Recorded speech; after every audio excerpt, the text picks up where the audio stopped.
I never expected my daughter to say, "Dad, you're not invited," at her own wedding. The words pierced through the crowd, a dagger of shock that silenced the entire room. I stood there, gripping the edge of the table, my knuckles white against the polished wood. Every heart in the space seemed to skip a beat. Was this really happening? No one had prepared me for this moment. The ceremony had been a beautiful spectacle, the soft flicker of candles illuminating her delicate face as she walked down the aisle. I had imagined this day for years. I had envisioned her radiant smile, her laughter echoing as love filled the air. Instead, all I could hear was the ominous stillness wrapping itself around us, thick and suffocating. Her dress was ivory lace, a dream come true, yet it felt like a shroud swallowing my heart. I glanced at her mother, once my confidant, now just a shadow beside me, her expression a mixture of disbelief and hurt. We had spent too long trying to piece our family back together after the divorce. I searched the crowd for my daughter's fiancé, but even he seemed caught off guard, uncertainty flickering in his eyes. The air crackled with tensione raw, burning pain that felt like a slap in the face. How had we arrived here? I had given so much to be a part of her life again, and yet here we were, lines drawn, hearts tearing apart like paper. She continued, voice sharp as glass. "You've hurt me too many times, Dad." Each word echoed painfully. The memories flooded my mind, the late-night arguments, the bitterness, the months of silence. My chest tightened. Could I ever make it right? I wanted to scream, to plead for her forgiveness, but my voice betrayed me. Guests exchanged bewildered glances. A couple behind me gasped, "Did she really just say that?" Whispers weaved through the crowd like a thread unspooling. I felt their eyes on me, judgment, pity, confusion. Suddenly, a once joyful day turned into a painful spectacle. Lights felt too bright, laughter too loud, the world outside indifferent. Was this the end, or merely a prelude to something darker? My hand trembled, a cold sheen of sweat forming on my brow. A sharp breath escaped my lips as my mind raced. I yearned to rush to her, to embrace her, yet an invisible wall held me back. The question hung heavy in the air. Was it truly over? And then, as if the universe conspired with my spiral of despair, the doors burst open.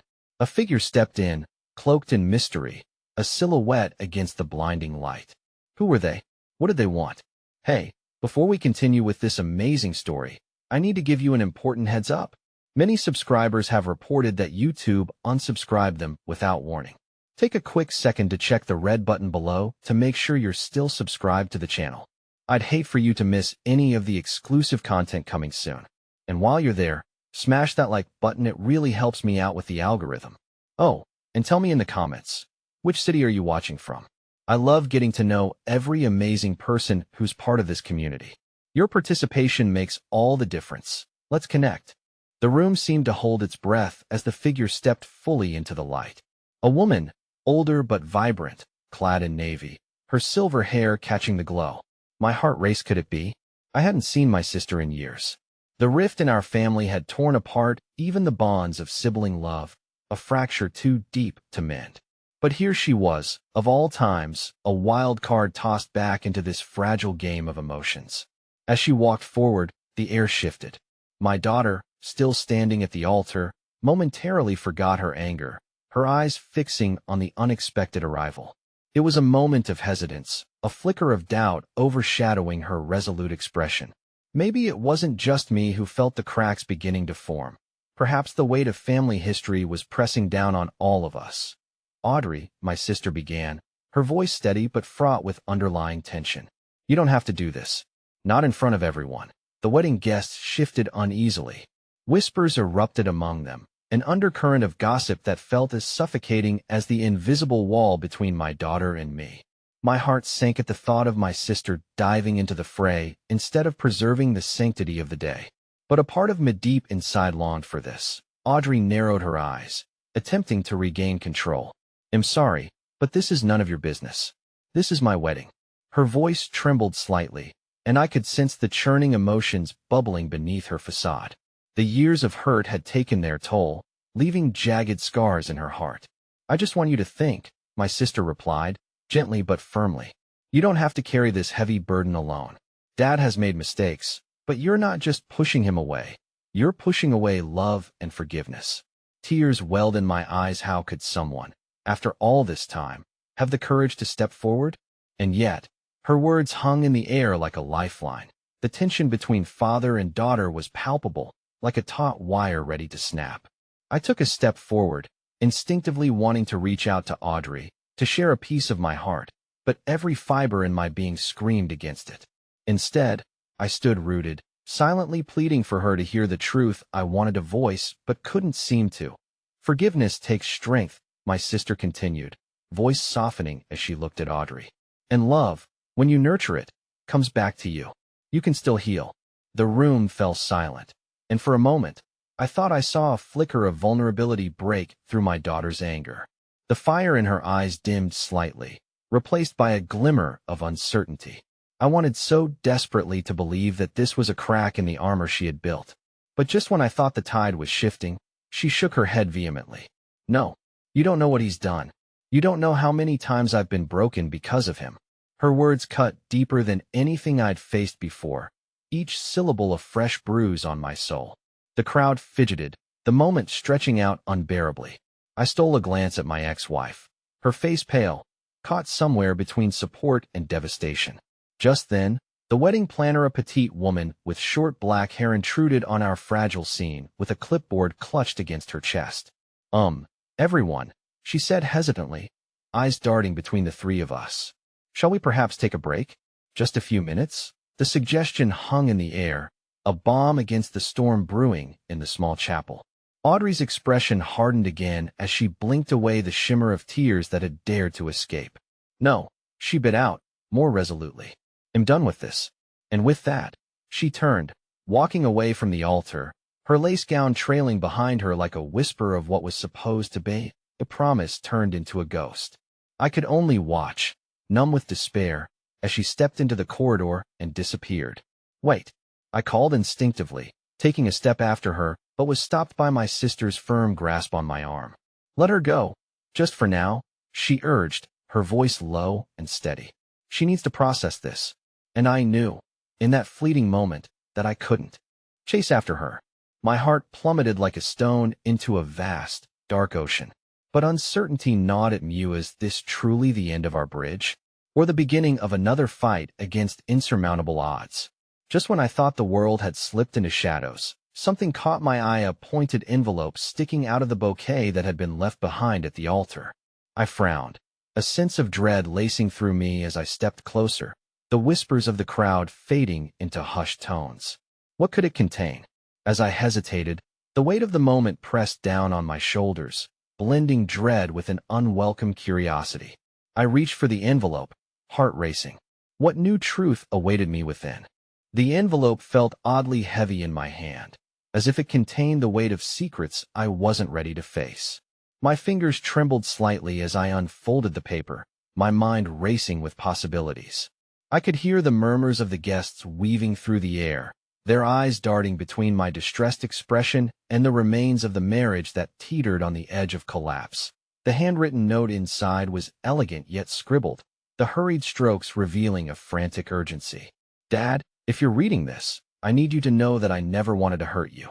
I'm trying to protect myself from a cycle I can't escape. We need to talk. Meet me where we used to escape. My heart dropped. It felt like the weight of the world had settled right back into my chest. The memories flooded me, bittersweet and haunting. Where we used to escape, our favorite bench at the park, under the old oak tree where she nurtured dreams of flight and freedom. But that haven now brought with it a shroud of dread, a desperate plea soaked in the misunderstanding that had marred our relationship.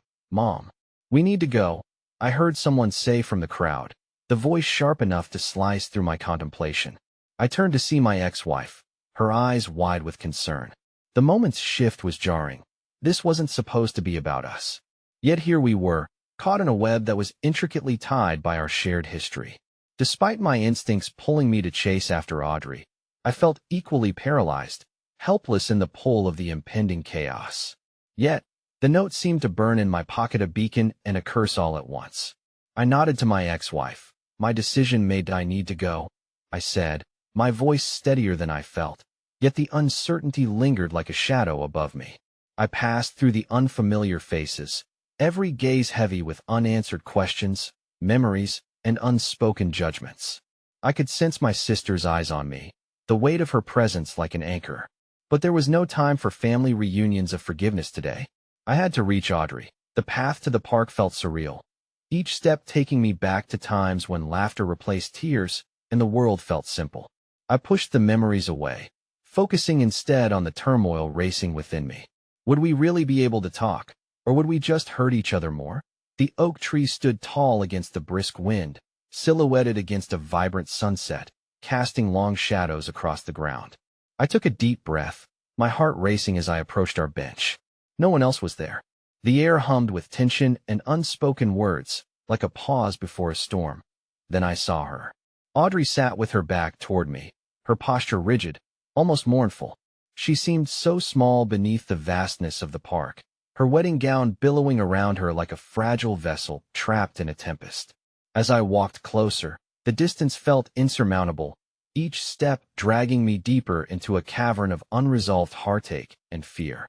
"Hey," I said softly, not wanting to startle her, but prompting a reaction. I stood silently beside her, the weight of years of silence lingering in the air. "Why are you here?" she asked, her voice a mere thread, barely able to hold the weight of her pain.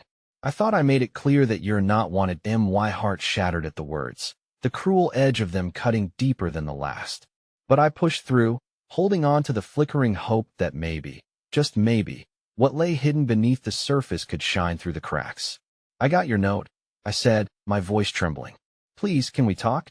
I don't want to lose you." Audrey turned slightly, revealing a shimmer of tears caught in her eyelashes, reflecting the dying light of day. "You don't understand, Dad. It's not as simple as wanting to talk. You don't know how much I've held in or how far I've fallen. I can't just pretend everything's okay." A rush of desperation surged within me. "I know that, but I'm here now. I'm sorry for everything, for not being there when you needed me, but I still want to be your dad. Please, don't shut me out." She wiped her eyes fiercely, as if trying to erase the emotional turmoil unfolding before her. "You think it's that easy? You just show up, and everything goes back to normal?" "No," I admitted, voice thick with longing. "I know it's not easy, but we can try. I'd do anything to talk through this together." In that moment of silence, I saw the battle raging within her. I felt its weight pressing down on us both.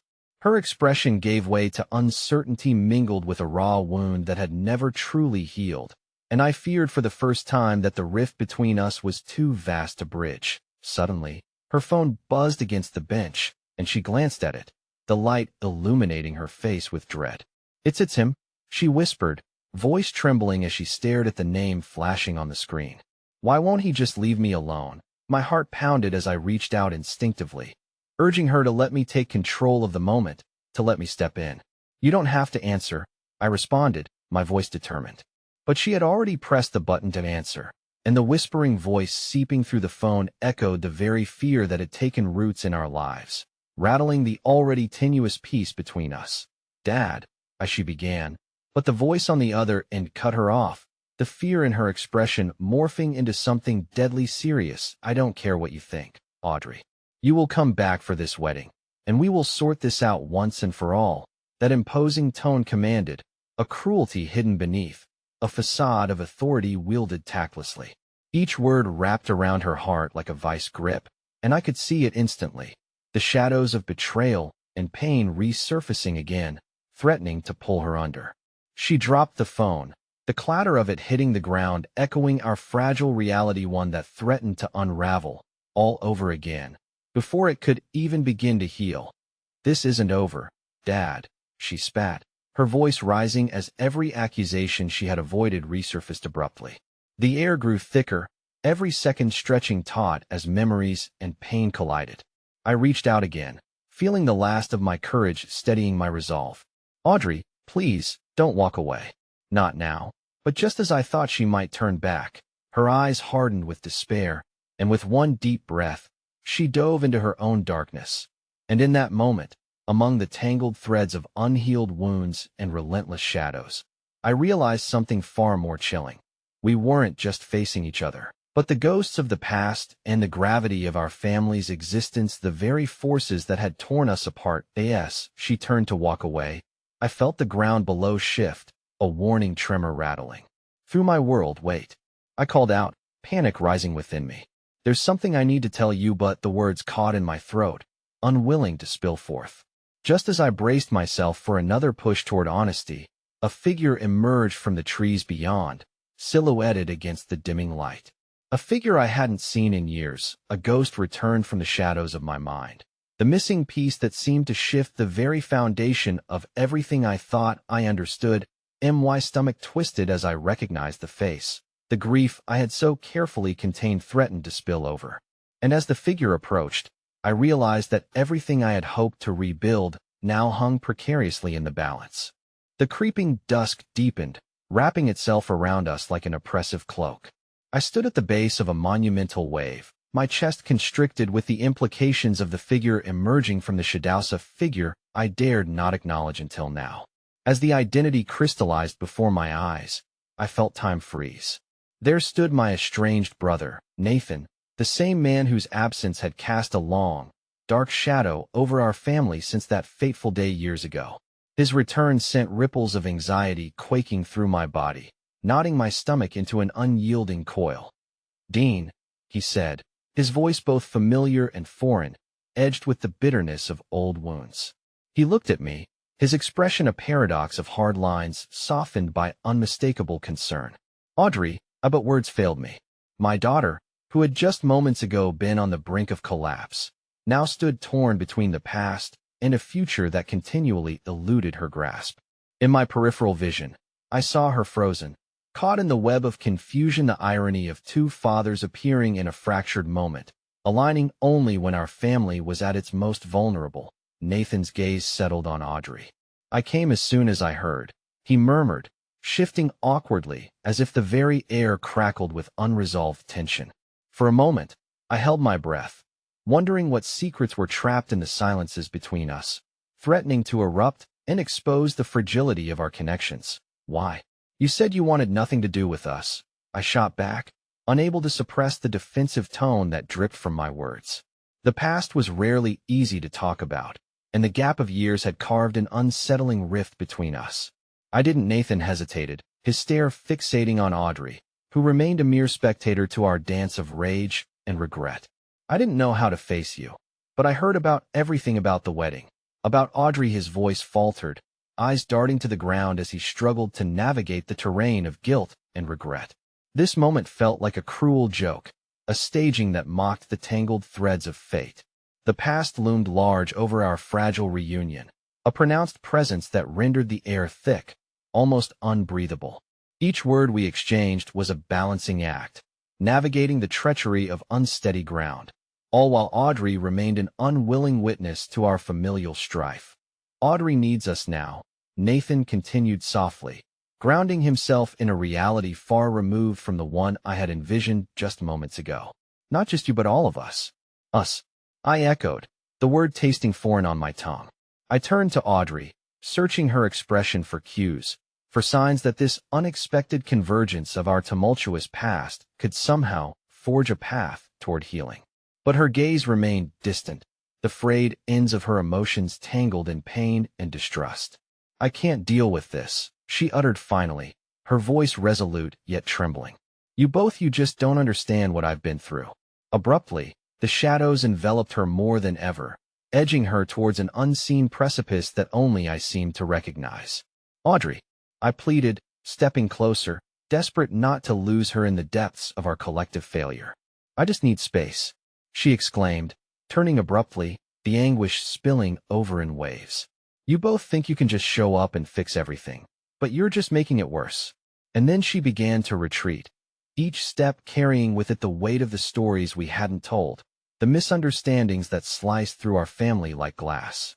I sensed the overwhelming currents of shame and anger propelling her away from us, shoving her closer to the abyss, feeling the threads of our connection fray. "Wait," I cried, my voice cracking under the weight of despair. "Don't walk away." But my pleas were swallowed whole by the shadows she sought to escape, and she was gone, a fleeting whisper in the wind. "Dean," Nathan said, his tone filled with caution. We need to go after her. But just as we turned to follow her, a distant sound reverberated through the park, the faint echo of laughter and music, a dozen or so guests celebrating. The promise of new beginnings away from the path of our family's unraveling. My heart sank. The wedding was supposed to be a celebration, not a battleground. Yet here we stood, racked by the ghosts of our past, unsure how to reclaim the joy that had long been clouded by shadows. An unexpected warmth radiated from Nathan as he placed a hand on my shoulder. I'm sorry for how everything ended between us, but you need to remember you're not alone. Don't let her walk away from everything you both deserve. She needs you now more than ever. His words struck a chord, reverberating through the cavernous ache of lost time. What do I do? I whispered, my heart racing with the dread of the unknown. How do I help her if I can't even reach her? In that hazy uncertainty, Nathan looked at me with an unfamiliar determination, the staunch reality of family forged anew in the face of despair. You fight, Dean. You fight with everything you have left. That's what family does. It took mere moments for the decision to swell within me, igniting a fierce urgency to reclaim what was slipping away faster than I could grasp it. Then let's find her, I said, steeling myself against the raw ache thinning the fabric of my resolve.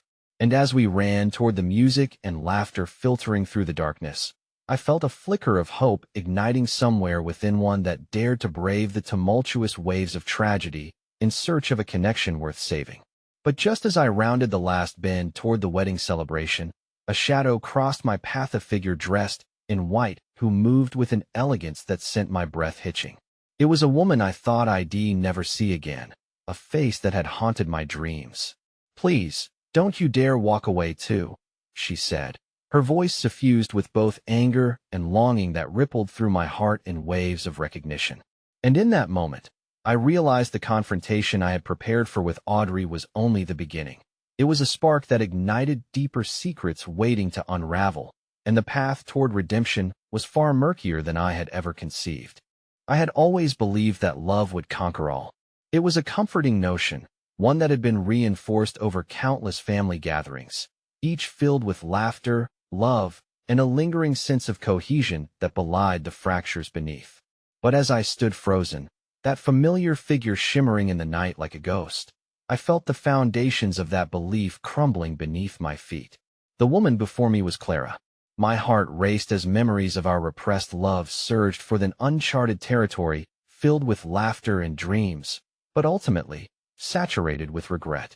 The last time I had seen her, our plans for a life together had been ripped apart by familial discord and lifelong entanglements, all of which expanded like ink dispersing in water.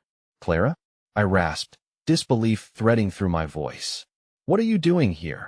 Her gaze was a storm, swirling with grievances long unspoken and a well of pain that mirrored my own. There was too much between us, Dean, she said, her voice trembling, but I received a call. I had to come for Audrey's sake. The weight of her words set in, the very fabric of my reality warped. You didn't tell me you were coming. I thought you thought what? She cut in, her words sharp yet layered with an unspent sadness. That we could simply cut ties and move on as if nothing had happened? It doesn't work that way. There was so much I wanted to say, yet every syllable danced on the edges of my tongue like a firefly flitting away into the night. What could I possibly say to encapsulate everything we had experienced, everything we had lost? The wedding, I stammered. You didn't think? I didn't want to create chaos, Dean, Clara replied gently, her eyes flashing with vulnerability that mirrored my own disarray. But you're right to assume I came to find you, to find her. She needs to know her history, to understand where she comes from. This isn't just about the wedding. It's about healing. Before I could respond, Nathan's footsteps broke through the weighty silence, approaching with curiosity that quickly shifted to confusion and disbelief as he registered Clara's presence. What's going on here? He asked, skepticism threading through his tone. Clara is here for Audrey, I managed to say, casting a glance at Nathan, his agitation mounting, battling simultaneously against my familial bond and the shared pains tethering us all together. Why? Why now? Nathan pushed, shaking his head slightly as if trying to dispel the air thick with unresolution. After all these years, we can't just dredge up the past like it's nothing. It isn't nothing, Clara fired back, her voice unwavering. For Audrey, it's everything. For all of us. She needs guidance. And there are truths that need to be told. Nathan and I exchanged a look that spoke volumes. Years of deferred responsibility, the pain of absence that hung heavy in the air, compounded by the pressing weight of Audrey's turmoil. It struck me just then how small our world had shrunk. From the expansive horizons of love and family to this peculiar intersection of unfinished business. Fine, Nathan said, his voice tight. But we cannot let this derail everything. We need to find her. Now. Just as we prepared to move forward, a distant commotion arose, a mixture of joyous exclamations intertwined with exasperated shouts. What now? I whispered, a knot of dread tightening in my stomach. A few yards away, a small crowd had gathered, their faces shifting with shock and disbelief. I craned my neck and noticed Audrey standing at the center, her figure ethereal almost like a porcelain doll encased in turmoil. Dad, you're not invited, she shouted, her voice rising above the restless din, slicing through the euphoric ambience like a serrated blade. My heart sank, each word echoing the gravity of her discontent. Audrey, I called, pushing through the gathered group, Clara and Nathan flanking me. Her arms were crossed defiantly, and her eyes were ablaze with a fury that was foreign yet familiar. This isn't a game. Just go. All of you. She spat, her fury directed at the very people she could have turned to for solace. Panic surged through me. I watched my daughter retreating from the very celebration meant to mark her new beginning, the place where dreams were woven together in the tapestry of love. The wooziness of despair swamped my senses as I silently pleaded for her to understand, to give us a chance. You don't mean that, I urged, stepping forward each stride feeling like a battle against a tide of discontent. I felt tears well behind my eyes, the reality of our fracturing family pressing like stones in my chest. Then what do you want from me? She shouted back, the pain in her voice reverberating through the air like a melody stripped of its harmony. You don't even know me anymore, Dad. Not since you've been gone. Please, just listen to me, I began, reaching out as if to grasp her, to pull her back into the fold of our family. But her defiant gaze met mine, and for a fragment of a second, I saw the little girl who had been my beacon of hope, transformed by event upon event, carrying burdens far too heavy for someone her age. Then silence. It enveloped the chaos, boxing us in, bringing visibility to the ripples of unexamined hurt that had accumulated over the years. With that heavy silence, I realized it was not just the questioning of Audrey's love. It was the ceaseless echo of my own faults converging upon me, shadows that stretched long into the night. Suddenly, Clara stepped forward, her voice gentle yet powerful. Audrey, wait. I know I may not mean anything to you right now, but I promise you things can change. For a moment, hope mingled with uncertainty, a burning ember amidst the cold expanse of despair. I held my breath, waiting for Audrey to respond as her brow furrowed and her breathing steadied. But before she could speak, the distant sound of sirens cut through the tension, slicing the moment into fragments.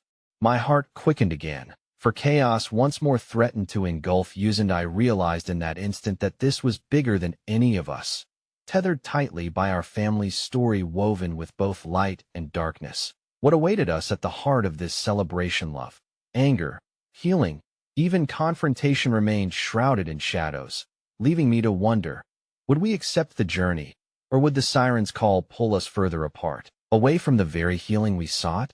What awaited us at the end of this tumultuous path of revelation, hidden truths, and reluctant forgiveness? The answers lay yet unfurling, like pages of a story we had yet to fully write together. The aftermath of Audrey's outburst hung in the air like storm clouds pregnant with unshed rain, suffocating us all with uncertainty. Tension seeped from every corner, and faces I barely recognized wore expressions of furtive sympathy, concern, and the kind of pity that only added fuel to the raging fire in my chest. Audrey, please, I pleaded, desperate for a tether to this sweet girl who had suddenly morphed into a stranger. We're not here to hurt you. We came to support you. Support me? Support me? She echoed, her voice laced with indignation. By ignoring my feelings? By showing up uninvited when you should have asked me first? Her words struck me with a force I had not anticipated, each syllable a lash against my conscience. I reached for her again, but she recoiled as if I were a flame she couldn't bear to touch. In that charged moment, the world faded around us, leaving just the two of us trapped in the storm. Everything that had been left unsaid, the weight of disappointment and regret collided like a wrecking ball against the fragile facade of our family. I wanted you to be happy, I finally whispered, my voice breaking under the weight of emotion. This was supposed to be your day, but why do you have to push everyone away? I don't want your happiness, Dad, she said, her voice trembling with rage. Not if it means I have to sacrifice my own. The anger in her words struck me like an unexpected blow, one that forced me to confront the depths of her pain. My heart twisted as I remembered the countless nights I had spent away while she learned to navigate a world filled with my absence. Please, let me explain, Clara interjected, attempting to bridge the growing chasm. She took a tentative step closer to Audrey, her eyes sincere. I was wrong to disappear too. I thought keeping my distance was what was best for you. But if we're going to heal, we need to talk about these things. Audrey's gaze shifted from Clara to me, a flicker of uncertainty wavering beneath the surface of her anger. And what? You get to decide when we talk? Do you even know what that feels like? I couldn't argue with that. I had left her floundering in my wake for too long, trying to patch things together from a distance. You're right, I admitted, my voice cracking as I bore the weight of my failures. I thought I was protecting you. In truth, I've only ever hurt you. The words released an unexpected torrent, uncovering emotions buried under layers of misguided intentions. I began to see the hesitant flicker of hope in her eyes. Perhaps this confrontation held more potential than I would have dared to dream. Yet before I could speak again, a figure emerged from the throng of guests, their face strained and pale. It was Lisa, my ex-wife. Dean, she called, her voice trembling with urgency. We need to talk. An electric silence fell over the gathering as she approached, the urgency of her demeanor causing my heart to race. It's about your family, she said, the weight of her words revealing a shadowed threat. You need to know what's happening. I felt the ground shift beneath me, the impending storm of chaos brewing anew. Whatever revelations Lisa was about to deliver could shatter this fragile moment of progress. Audrey's fury simmered, and Clara's concern deepened as she stepped to my side, her gaze scrutinizing Lisa's troubled expression. What is going on? Clara asked, her voice steady but laced with anxiety. I received a call about Grandma. She's in the hospital, and it's serious, Lisa replied, her eyes catching mine before lowering. The weight of the news swallowing her bravado, the suffocating air around us thickened as a new layer of anxiety settled into our midst. Memories of family gatherings twisted into a painful reminder of the matriarch who had held all of us together, our connection woven through love and conflict alike. My breath caught in my throat, thoughts racing. What do you mean serious? I pressed, panic rising. What happened? I don't have all the details, she said, her voice faltering, but she's asking for you, Dean. She wants to say goodbye. Time stood still, and the world blared around us. The cacophony of wedding celebrations muted in the wake of those devastating words. The future I had desperately tried to claw back slipped further from my grasp as reality twisted sinisterly before my eyes. Audrey processed this news, shock igniting a flicker of empathy beneath her frustration. For a moment, the nebula of resentment began to fracture, a chance for something real, something authentic. Maybe we need to go, I suggested quietly, knowing that every moment spent in the tensions of the wedding had served as a harsh reminder of the family we had lost and the one we still had a fractured chance to salvage. But before I could process the implications of what lay ahead, Audrey hesitated. What if she's not who we remember? She questioned softly, her resolve wavering. The sirens of unresolved conflict echoed in my mind, the gravitational pull of family drawing us toward uncertain terrain. As I stood before my daughter, memories of love and loss interlocked in a bittersweet embrace. A new dilemma unfolded, one with the potential to either mend our bitter edges or unravel us entirely.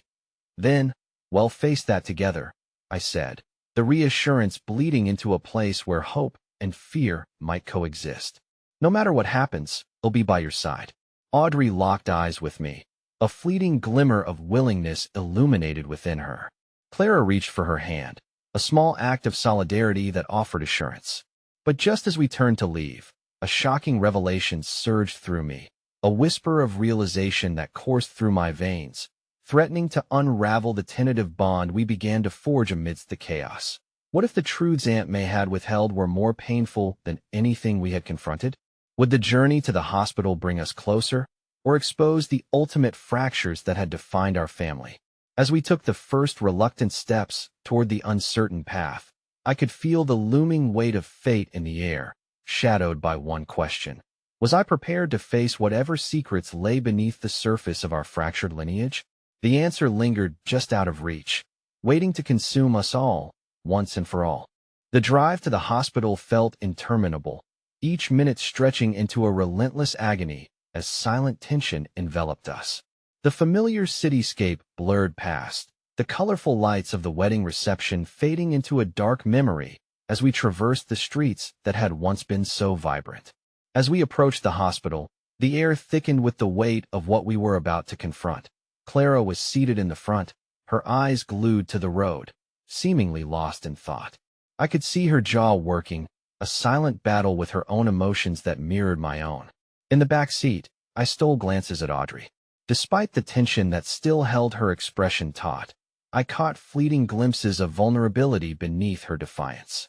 Each breath she took seemed a conscious effort, and I felt an ache in my chest for all the roads we had yet to traverse together. When we finally parked and stepped into the sterile embrace of the hospital, Audrey hesitated, her fingers curling and uncurling at her side.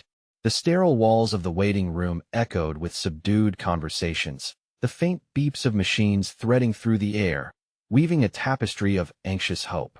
I placed a reassuring hand on her shoulder, hoping she could feel the sincerity in my touch. "Are you ready?" I asked, searching her face. The pads of my fingers brushed against the soft fabric of her dress, the sing-song of the wedding chatter still haunting us. Her shoulders slumped, and she gave a brief nod, an acknowledgement not just of the challenge awaiting us, but also of the bond forming amidst the turmoil. As we moved through the corridors, Clara glanced back frequently, concern etched across her face as she remained vigilant for signs of Audrey's distress. But beneath my daughter's veneer of fortitude, I felt an unfamiliar crackling energy and uncertainty, yes, but also a glimmering hope that surfaced with each tentative step we took. Finally, we arrived at the room's stark white door that seemed almost too simple to hold the weight of all our memories. I reached for the handle, but the instinct to pull away was palpable.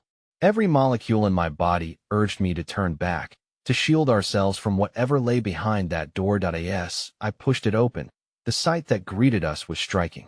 My mother lay nestled within a tangle of sheets, pale yet somehow calm, her breathing measured.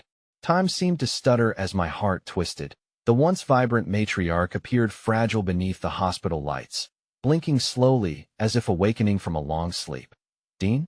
Her voice was a rusty whisper, barely surfacing, but the soft lilt pushed through the haze of uncertainty. I stepped in, and Audrey followed by Clara, who lingered just a breath behind us. "Mom," I managed, my voice trembling as I crossed the threshold.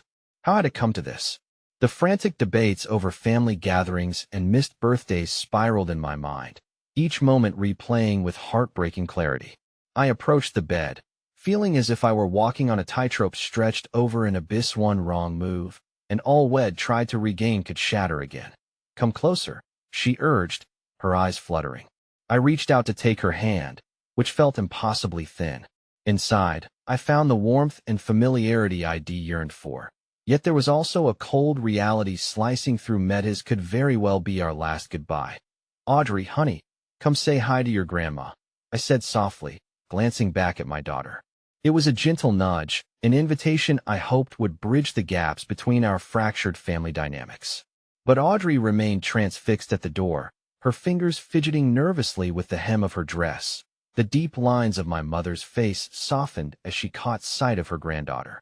"You're here," she breathed, the relief in her voice palpable, yet her tone hinted at something more: regret, longing, perhaps a desire to mend wounds left unhealed. For a heartbeat, I thought Audrey might step forward, to cross that invisible barrier that guarded her heart against the tempest of emotions swirling around us.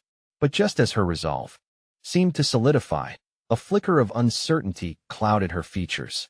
I was at my wedding, her voice faltered, and a shadow of sorrow crossed her face. That I know, sweetheart, my mother replied, her eyes glistening with unshed tears. I saw you. You were beautiful.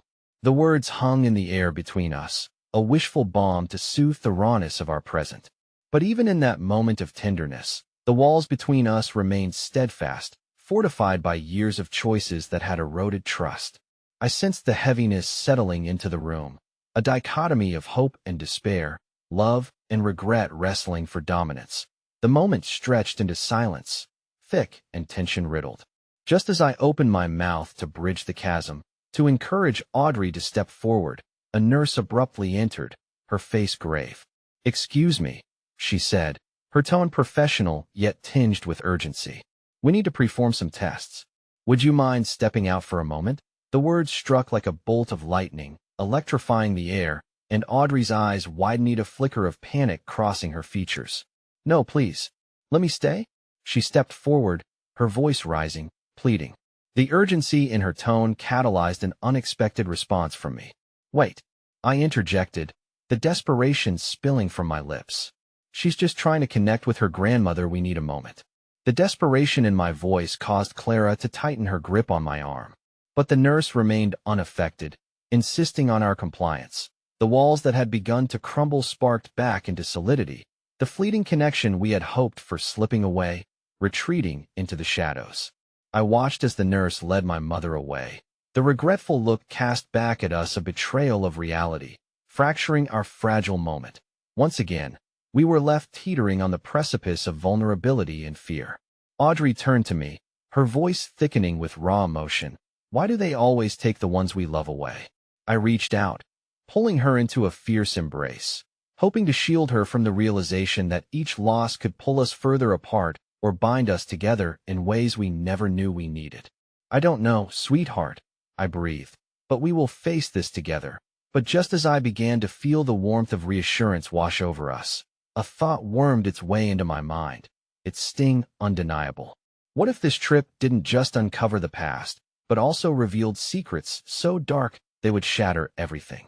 The fear loomed ominously within me. If our family history, so deeply woven with love, also held unspoken horrors that could destroy the threads holding us together. As we stood there in that stark hospital hallway, I couldn't help but wonder if we were only postponing the inevitable. Would the truth be our salvation, or would it be the ultimate shackle that would bind us to our sorrow forever? I held Audrey tightly, knowing that more than the experience of loss awaited us. We had only just begun to scratch the surface of deeper revelations lurking in our family shadows. The fluorescent lights buzzed overhead as we stood in the corridor, a fragile cocoon of emotion wrapped around us. The weight of unspoken fears hung thick in the air, amplifying each breath we took. Audrey shifted restlessly in my embrace, her heartbeat a frantic tattoo against my side. It was as if time had fractured, allowing us just a moment longer before reality surged back to claim what was left of the connection we'd begun to forge in those brief seconds before the nurse interjected that I just wanted to talk to her. Audrey murmured, her voice barely louder than a whisper, a plea grounded in loss and confusion. It struck me how much she was struggling to articulate the huge swell of feelings pulsing inside her. For years, she had worn her defiance like armor, each clash and argument a note in the opera of our discontent. But now, it felt as if that armor had been stripped away, revealing the raw and vulnerable girl underneath. "That I know," I said, gently brushing a stray hair from her forehead, wishing to convey that I understood, that I did too. "But we'll get other chances. Your grandmother is still here. We just need to be patient." In my heart, however, I could feel the deceptive nature of hope settling in with tenacity. I didn't have the will to fight against it, but I couldn't ignore the creeping dread that whispered that things would never be the same again. Suddenly, Clara spoke up, her voice tremulous but resolute. "Maybe we could ask the nurse if we can see her later? She needs support." Her words, though tinged with a child's naivete, struck a chord within me. The care and love behind Clara's suggestion illuminated a flicker of determination that ignited my own sense of urgency. I nodded. "That sounds like a plan. Let's just sit for a while." As we settled into the uncomfortable plastic chairs in the waiting room, the air buzzed with an amalgam of emotions. I couldn't help but steal glimpses of the other families scattered throughout the laughter, and cries that ebbed and flowed like a tide were a stark contrast to the fog of grief wrapping around our trio. Audrey shifted again, her fingers twisting around and around, as if trying to unravel the pain knotted inside of her. How had we reached this point where each shared glance now felt like a potential fracture? I could only pray that the knots could somehow untwist, revealing the love buried beneath years of misunderstanding. Moments passed like hours, and just as I pondered the weight of silence again, a familiar voice echoed through the corridor, a gentle, seasoned tone that offered a bridge across the chasm of despair. "Excuse me?" The nurse who had previously ushered my mother away approached us, her smile infectious yet laced with regret. "I wanted to let you know that your mom is stable. We're testing her, but if you'd like to see her in a little while, I can arrange it." Audrey's eyes lit with a spark of hope, and gratitude swept over me, warming the chill that had knotted my gut. "Thank you," I said, feeling the edges of my heart soften. "That would mean the world to us." The nurse nodded, then hesitated before saying, "Also, I couldn't help but overhear some of what was said earlier. If it helps, sometimes family conflicts run deeper than we expect. It's never too late to mend." With that, she left us with something small, yet extraordinarily powerful, a beacon of hope in our swirling sea of despair. As we waited, I took the opportunity to reach out to Audrey. "You know, what you said to your grandmother earlier, it was brave. Just because we might have hurt each other doesn't mean we can't try again." My heart pleaded with her to understand that every day offered an opportunity to rewrite our story. Her brow furrowed, vulnerability tightly woven into her expression. "But what if it doesn't work, Dad? What if the truth is too much?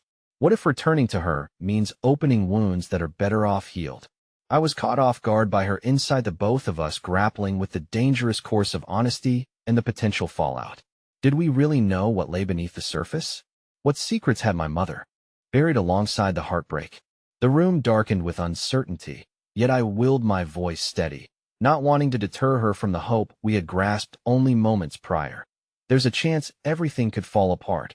I won't lie to you." I met her eyes, forcing her to truly see me. "But if we don't take that chance, we risk living in fear, shaping our lives around what-ifs instead of what could be together." The tension in Audrey's shoulders softened just a touch, and I dared to hope she would choose the path of vulnerability, stepping into the possibility of healing. Just then, Clara's small fingers interlocked with our hands, creating a protective circle between the three of us.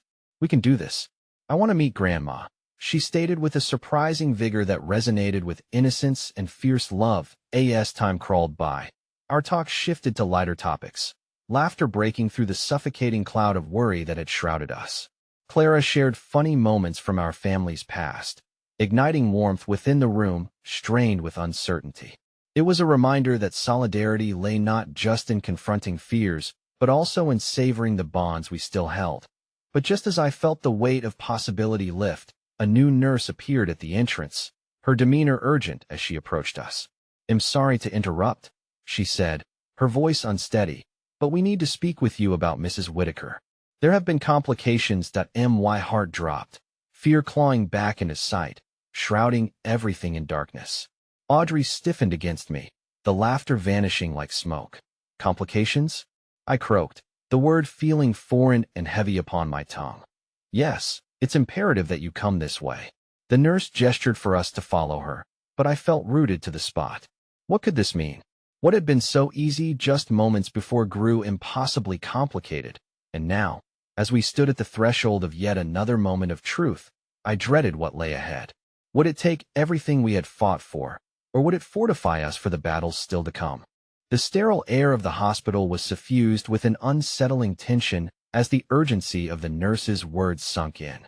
I felt the world narrowing down to a single, insistent heartbeat, almost as if my own pulse had synchronized with the muted beeping of machines in the background. Audrey's grip on my arm tightened, her knuckles whitening. Clara's small hand slipped away from ours, confusion flickering across her innocent features. "Is my grandma okay?" Clara asked, her voice wavering, touching the chaotic emotions swirling in the room. The nurse hesitated before replying. and that moment stretched into an eternity, the silence hanging heavier than any spoken words. "We need to check on her, please follow me," was all the nurse managed to say before turning sharply and leading us down the corridor, the sterile smell of antiseptic mingling with our dread. "Mom has to be okay," Audrey murmured, her voice small and fragile, as if uttering the words aloud granted them a power they simply didn't possess. I wished fervently to believe that, to conjure a protective spell through sheer will, but my heart twisted uncomfortably at the thought of losing yet another piece of our family tapestry. The nurse led us into a room dimly lit and filled with soft, low murmurs. I caught sight of my mother nestled amidst a sea of sheets and wires, her frail form a contrast against the robust machinery surrounding her. Behind us, the door clicked shut, sealing us in with our fears. "Mrs. Whitaker has gone through some unexpected complications," the nurse began cautiously. As she detailed the shift in my mother's condition, I felt the room spinning, each word ricocheting within my skull. The doctors were monitoring her, waiting for the results of a series of tests. She was stable, they said, but a new infection had entered her body. "I need to see her now." Audrey's voice sliced through the thick air, a mixture of desperation and resolve igniting something deep within me. I turned to her, ready to offer my rearguard support, ready to stand and be strong. But then I paused, studying the fire in her eyes. That bravery was a narrative I had hoped would flourish throughout our ordeal. Yet such strength could also lead to a collision of emotions, risks that felt too great to ponder. "Are we allowed?" I asked the nurse hesitantly. Her sympathetic gaze met mine. "Just a moment. Let me check," she promised before leaving us momentarily. In her absence, the weight of uncertainty pressed upon us again. Audrey paced like a caged animal, wringing her hands together, while Clara stared wide-eyed at the door.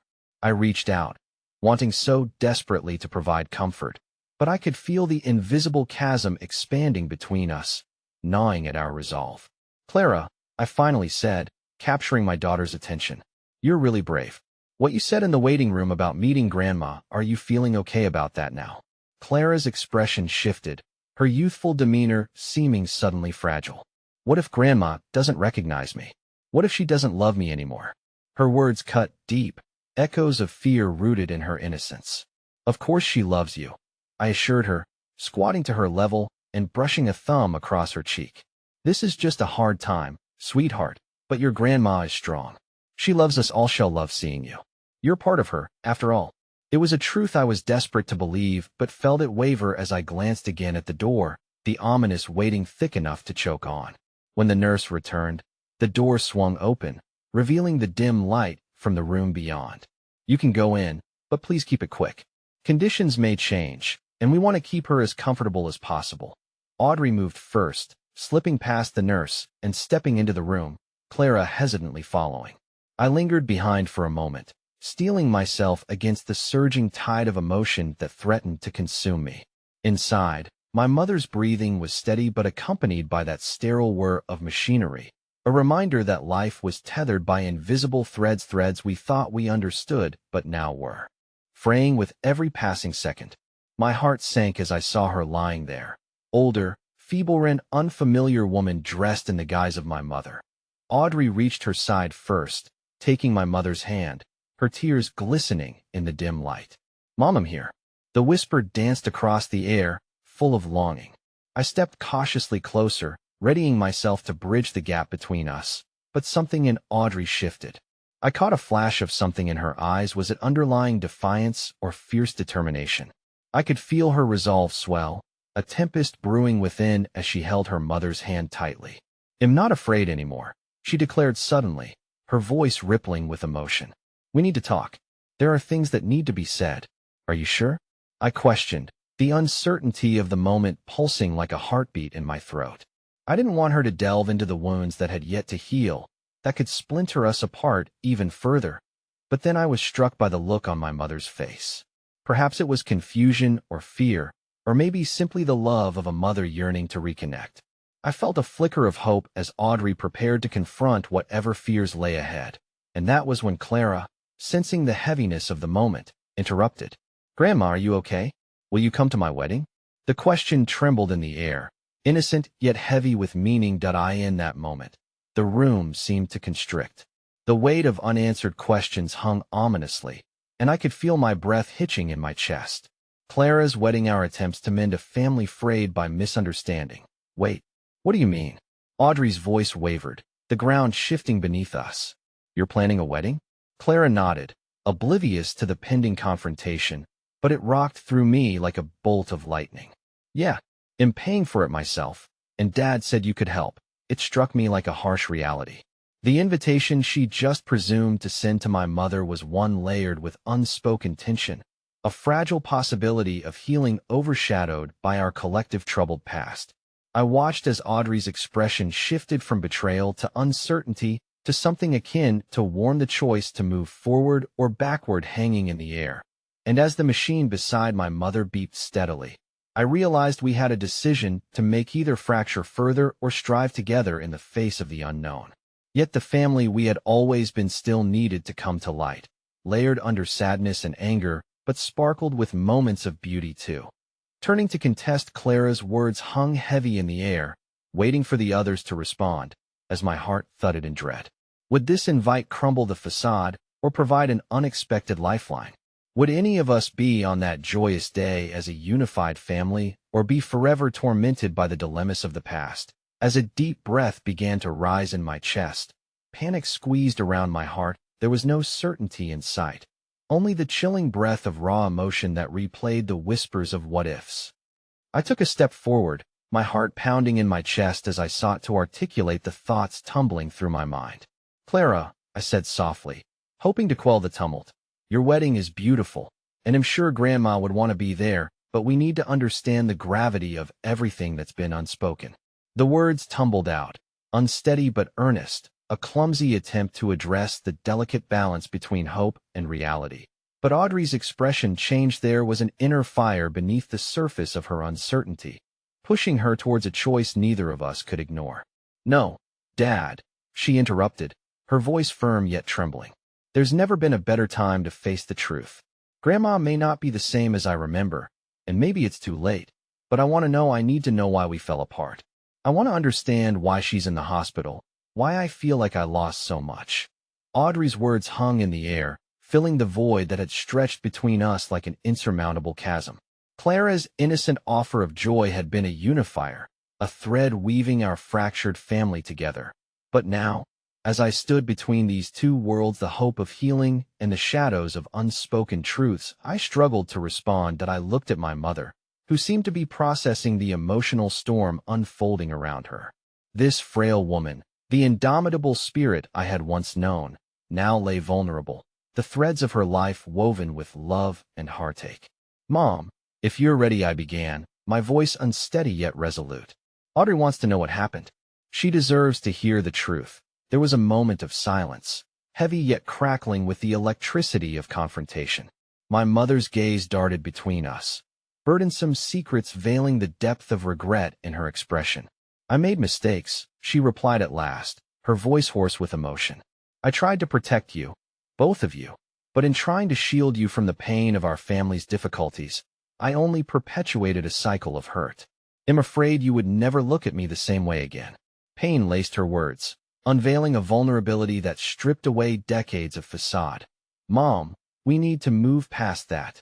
Audrey cried out, her voice bridging fear and determination. Tell me why you let things spiral out of control. Please, it doesn't matter if it hurts. I'm more afraid of what happens when we stay silent. As her words pierced through the air, it was my mother who looked taken aback, her own heartbeat matching the urgency spiraling between us. I didn't want you to see the turmoil, the conflict between your father and me, and later, between the rest of our family. I thought keeping it hidden would save you both, she said, tears spilling down her cheeks. The room felt too small as years of hurt and avoidance came crashing into the present. I could feel the strength of that emotional storm surging within Audrey, but what lay ahead remained unclear. Clara bit her lip, right now an innocent observer, but a potential bearer of hope should this meeting culminate in a shared understanding. What if we could face this together? I said, drawing strength from the resolve forged in moments of clarity. What if we use the pain to finally begin healing all of us, so that the past does not rob Clyde and Clara of their future family? Audrey took a deep breath, the tension in her shoulders retracting slightly as she considered my words. The steady beeping of the machines faded into the background, swallowed by the unfolding weight of her emotions.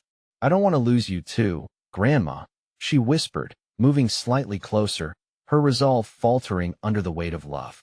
In that moment, I saw a glimmer of hope. They were inching towards each other.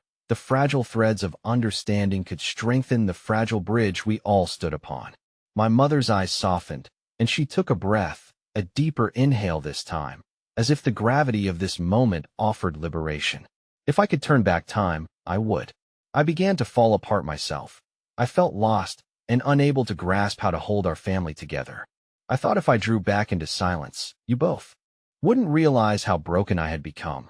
Tears pooled in Audrey's eyes, a cascade of everything left unsaid, drowning in the surf of love intertwined with hurt. "But Mom, we were always together in spirit. If you'd just let us in." Me, Mother nodded, her fingers trembling as she reached out, grasping Audrey's hand. "I know this now. Love is not meant to be hidden. It should nourish you both, despite the pain. And I am sorry for the mistakes that drove us apart, but I in life. Pain teaches resilience," I murmured, words echoing between us, reverberating with their softened truths. "But love holds the power to patch the brokenness." The moment hung suspended, each heartbeat a step towards something monumental. With newfound understanding shimmering in Audrey's gaze, I felt the unshackled weight of the past slowly dissipating.